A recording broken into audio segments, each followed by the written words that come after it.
Début du carême de l'Avent et nous entendons, comme presque à chaque fois, à ce moment précis, cette parabole du bon samaritain qui non seulement est universellement connue, mais nous est quand même très très familière. Et néanmoins, une richesse qu'on a quand même encore bien le temps d'exploiter avant d'en venir à bout.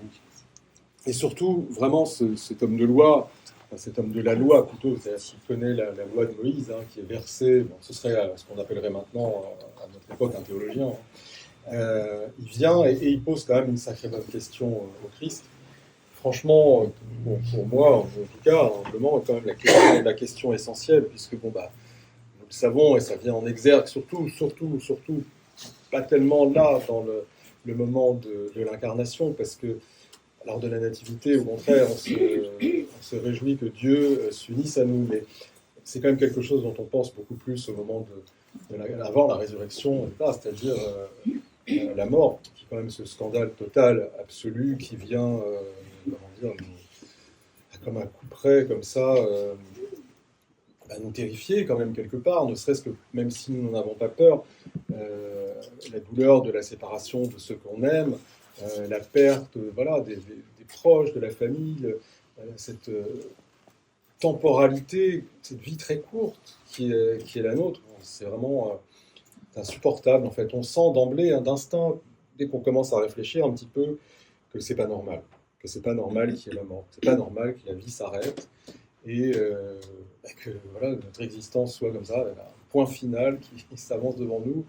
C'est une horreur. Et du coup, effectivement, la question essentielle, parce que ce à quoi l'humanité tend complètement, c'est que cette vie ne s'arrête pas. Que la vie soit éternelle, qu'il n'y ait pas cette rupture. Peut-être on changera d'état, peut-être que le corps sera un peu différent, mieux, espérons, mais que la vie ne s'arrête pas.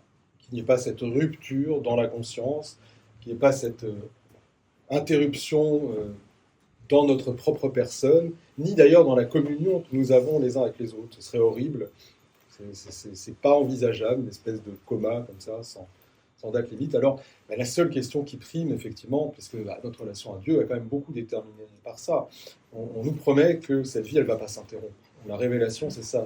La bonne nouvelle, c'est que notre vie va être éternelle, et qu'en plus, on va ressusciter avec notre corps. Et donc, la question clé, c'est comment on obtient ça, comment on peut accéder, se montrer à la hauteur de ce don que Dieu nous fait. C'est vraiment la question que le légiste pose. Et ce qui est très intéressant, évidemment, dans la réponse du Christ, c'est que finalement, il n'innove pas. Il ne va pas venir et c'est pas tant que ça un commandement nouveau, puisque la réponse qu'il fait est écrite dans la loi déjà. Il pose cette question. Que lis-tu ? Qu'est-ce qu'il y a dans la loi ? Finalement, le cœur de ta foi, qu'est-ce que c'est ? Aimer Dieu de toute son âme, de tout son cœur. Voilà. Donc ça, c'est la bonne réponse, et son prochain comme même. Donc la réponse, elle est là. La réponse, elle est dans l'amour. Dans l'amour. Et voilà, le Christ dit tout simplement, c'est ça qu'il faut que tu fasses. Tu vivras éternellement si tu fais ça. Et c'est pas suffisant.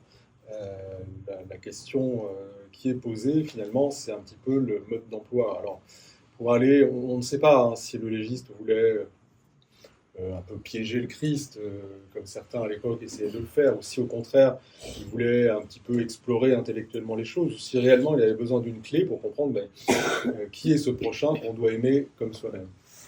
C'est là que le Christ, effectivement, déroule cette parabole, je connais par cœur, bien entendu, qui est lisible à plein de niveaux. Les saints-pères, par exemple, surtout saint Ambroise de Milan, nous dit, et c'est vrai, on s'en rend compte, puisqu'il y a d'autres récits qui, eux, ne sont pas des paraboles, mais qui reprennent aussi cette symbolique, c'est-à-dire que Jérusalem à Jéricho, si on regarde effectivement la difficulté du voyage et le dénivelé qu'il va y avoir, ça ressemble quand même très fortement à une chute. On descend. Cet homme qui est assailli par les brigands, saint Ambroise nous dit, bien entendu, c'est l'humanité. Et ces brigands, eh bien, ce sont les démons qui viennent, qui lui dépouillent des vertus, qui lui polluent la pensée, qui le laissent à demi-mort. Et ce samaritain qui passe, c'est bien entendu le Christ.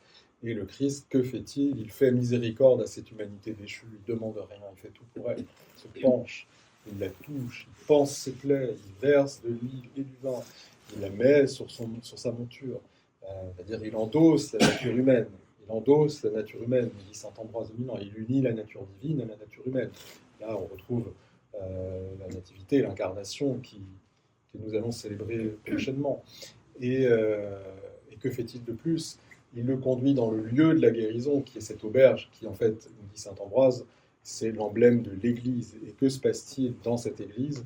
Eh bien, ce Samaritain, celui qui représente le Christ, il paye, c'est-à-dire qu'il va donner ces deux deniers, bien entendu, ces deux natures dont je venais de vous parler, mais au-delà de ça, ce sont effectivement les mystères, les sacrements qu'il donne et qui vont rétablir l'humanité. Le Saint Baptême, la divine Eucharistie, et un troisième aussi, nous verrons, puisqu'il est constitué par ce récit qui vient de la bouche même de notre Seigneur Dieu et Sauveur Jésus-Christ, qui est l'onction, il verse l'huile et le vin. Bref, il donne les mystères saints, il donne les sacrements où son action par l'Esprit Saint agit, et il guérit, il rétablit l'humanité déchue, et il le dit d'emblée, si il y a besoin d'autre chose, je serai toujours là, je paye, je continue à envoyer ma grâce sur cette humanité déchue. Voilà, cet emblème que vous connaissez, puisqu'on en parle tous les ans, que saint Ambroise nous dit, mais bien entendu, on est tenté d'aller explorer davantage la méthode de l'acquisition de cette vie éternelle, et cette méthode, bien sûr, c'est l'amour. L'amour, pourquoi? Parce que on nous demande de faire ce que le Samaritain, c'est-à-dire le Christ, parce que le prochain pour nous-mêmes, c'est le Christ, c'est le Samaritain, de faire de même, parce que le mot important, la conclusion essentielle de cette parabole, c'est « va et fais de même », c'est-à-dire comporte-toi comme si tu étais toi, le prochain de l'autre, comme le Christ l'a été. Comment on fait? Eh bien, on applique cet amour. Et là, c'est intéressant de s'interroger sur ce qui est entendu par la loi, par le Christ lui-même, comme étant l'amour. Bien sûr, c'est un sujet. Alors, on sait bien que le langage humain est un peu faible parfois et que nous avons des mots qui couvrent plusieurs réalités. Nous connaissons l'amour comme un sentiment incontrôlable, l'amour qu'on éprouve pour quelqu'un, l'amour qu'on va éprouver pour ses proches, pour sa famille. Normalement, c'est le cas, qui n'est pas quelque chose qu'on choisit finalement, parce que c'est un sentiment qui nous emporte tout entier et qui nous transforme, et effectivement qui nous transcende en général, puisqu'il nous amène à faire les choses pour l'autre, parce que par cet amour qui nous habite, eh bien, on va se préoccuper de l'autre davantage que de nous-mêmes. Là, tout va bien. On sait faire, mais c'est quand même assez restreint, il faut bien le reconnaître. Alors, il est impossible de se générer artificiellement un sentiment pour des gens qu'on connaît mais qu'on ne connaît pas, mais pour qui on n'éprouve pas à la base. Ça ne marcherait pas. Ce serait une espèce de chose contre nature. Ça ne marche pas. Donc, bien entendu, nous ne parlons pas d'un sentiment. Ce n'est pas possible. On ne peut pas. Dieu ne nous a pas donné de pouvoir le créer comme ça à volonté. C'est impossible. Donc, il s'agit d'autre chose. Et cette autre chose, il ne serait pas concevable que le Christ nous laisse comme ça en plan, sous-entendant, débrouillez-vous, allez voir des théologiens, vous cherchez, tapez sur Google, vous verrez bien, et qu'on se débrouille pour trouver qu'est-ce qu'il entend par là. Il n'est pas là pour nous casser la tête, et au contraire, c'est le Samaritain qui nous soigne. Donc la réponse, elle est déjà dans ces paroles. L'amour, tel que l'entend le Christ, l'amour tel qu'il est annoncé dans la loi, c'est un comportement. Et ce comportement, il va être déjà orienté par le fait d'aimer Dieu, c'est-à-dire de rechercher avant toute chose la relation avec son Créateur pour lui rendre grâce, pour être heureux de cette vie qu'on souhaite garder d'ailleurs.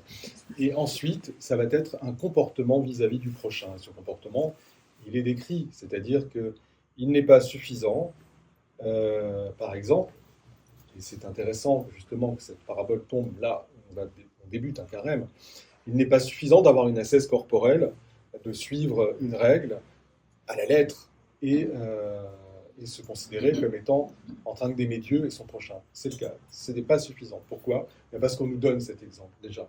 On voit ce prêtre qui passe, par exemple, et ce lévite. Des gens qui suivent la loi, des gens qui ont des ascèses extraordinaires, que seuls les moines sont capables de tenir. Et après, en fait, pour ne pas se souiller, parce que c'est écrit dans la loi, il ne s'arrête pas auprès de cet homme qui est dans un piteux état et qui est au bord de la route. Donc, est-ce qu'on peut dire qu'il y a un amour là-dedans? Est-ce qu'ils sont épris de compassion? Pas du tout. Donc, quelque part, il y a un échec. Par rapport à ça, leur attitude n'est pas celle de l'amour. Le Christ le dit. L'attitude de l'amour, dans ce cas-là, c'est quoi? C'est déjà de se libérer du premier péché essentiel qui va être l'indifférence. Ils passent, mais ils sont indifférents à cet homme-là. On a déjà entendu ça dans une autre parabole. C'était ce riche qui n'avait rien à faire de Lazare et des autres. Espèce bon, alors peu importe l'ascèse qu'on aura, si notre cœur est indifférent, n'a pas d'empathie, pour employer un mot un peu plus actuel, mais si nous n'avons pas cette miséricorde pour l'autre, nous n'agissons pas dans l'amour. Donc évidemment, celui qui manifeste de la miséricorde, c'est celui qui s'émeut de sa situation et qui vient l'aider. C'est-à-dire le Samaritain, autrement dit le Christ. Là, on avance un peu plus, c'est-à-dire qu'il faut éprouver la miséricorde, mais ce n'est pas suffisant d'avoir juste un sentiment. Le véritable amour, il est quoi? Il est ce passage à l'acte. Que fait le Samaritain? Il vient, il s'arrête, il descend de sa monture, probablement il lui parle, il pense ses blessures, il le touche, il verse l'huile, le vin, il le hisse sur sa monture, il l'emmène, il le transporte jusqu'à l'auberge et il paye pour lui. Tout ça, ce sont des actes. Il y a un grand saint, très grand théologien, qui est saint Maxime le Confesseur, que vous connaissez bien, ou directement ou indirectement, parce qu'il a vraiment infusé toute cette pensée qui est très présente maintenant dans notre Église roumaine, et principalement chez nos pères spirituels, comme le père Marc-Antoine. Et cette pensée, elle dit qu'effectivement, tout véritable amour, c'est peut-être qu'un amour actif. Donc, je démontre par ces actes, comme le Samaritain, à l'égard du prochain, que cet amour, il est là, il est concret. Miséricorde, amour en acte, et je considère quoi? Je considère effectivement que ce prochain, il est comme cette humanité déchue. Autrement dit, que le prochain, il est le lieu où Dieu réside. Et c'est là que ça devient intéressant. Parce que si j'aime ce prochain, c'est-à-dire si j'agis avec lui de la manière dont Dieu agit, dont le Samaritain agit, alors j'atteins Dieu lui-même. C'est quelque chose que je fais qui est une vénération de Dieu. Saint Maxime, avec des mots un peu compliqués en grec, il disait c'est le logos qui est chez chaque personne. En fait, c'est la marque, l'empreinte, l'image de Dieu qui est en chacun de nous, mais aussi en toute chose qui donne la raison d'être. Et comme je sais que l'autre est créé par Dieu, il a cette personne, il a cette présence de Dieu en lui, quand je me dirige vers lui, quand je tourne mon cœur vers lui, quand j'essaie de lui venir en aide, de l'aider, d'avoir compassion, miséricorde ou simplement intérêt pour l'autre, c'est à Dieu que je manifeste cet intérêt. Là, c'est cette troisième étape que Saint Maxime le Confesseur déroule à travers un ouvrage qui est extraordinaire qui s'appelle Les Centuries sur l'amour. Vous avez un livre qui vous explique absolument tout ce que vous devez savoir sur ce qu'entend le Christ par amour.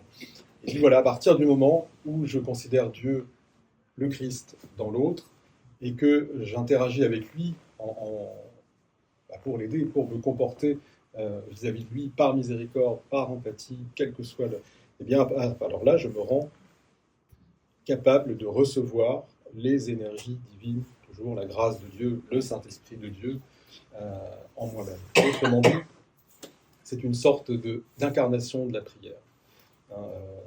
Saint Maxime, qui est repris par exemple par Saint Sophia de Mogu, il disait, alors on a la prière du cœur, cette fameuse prière hésicaste, qui est dans cette paix, elle ouvre quelque part une brèche dans le cœur, pour dire les mots, qui reprennent ces mots-là, cette brèche ouverte dans le cœur, elle permet à la grâce de Dieu d'entrer dans notre cœur, de nous transformer et de nous donner cet amour que nous n'avons pas forcément. Et il y pénètre comme l'huile pénètre à travers la peau, eh bien cette grâce pénètre dans le cœur. C'est une première chose. Donc cette prière, ce pourrait être effectivement cette première partie. Aime ton Dieu de tout ton cœur, de tout tes forces, de toute ta pensée, de tout ton souffle. Là, c'est la prière permanente. Tout mon être est tendu sans arrêt pour que Dieu entre par cette brèche.